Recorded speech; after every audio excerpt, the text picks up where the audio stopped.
ज़ीनत, ही ज़मीन आसमान चंड सितारा सब गवाही ॾींदा मुंहिंजी मोहब्बत जी। जेकॾहिं ही सभु गवाही ॾींदा पोइ तूं गवाही छो थो ॾीं पंहिंजी मोहब्बत जी? इहे जेके अल्फाज़ मां तोसां ॻाल्हाए रहियो आहियां ज़ीनत, इहा ई त मोहब्बत आहे।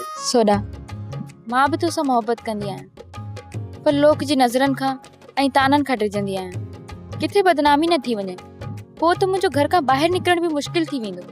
मोहब्बत कबी त सरेआम कबी, न त मोहब्बत कोन कबी। छो त मां कंहिं बि बदनामीअ खां नथो डिॼां। ज़ीनत, तोसां मोहब्बत आहे, रहंदी हमेशह जे लाइ। ठीकु आहे सोडा, हाणे तूं वञ, मतां केरु असांजी मोहब्बत खे नज़र न हणी छॾे। अहिड़ी है मोहब्बत, तुंहिंजो इंतज़ार। ठीकु आहे ज़ीनत, मां हलां थो, पंहिंजो ख़्यालु रखिजांइ। ठीकु आहे।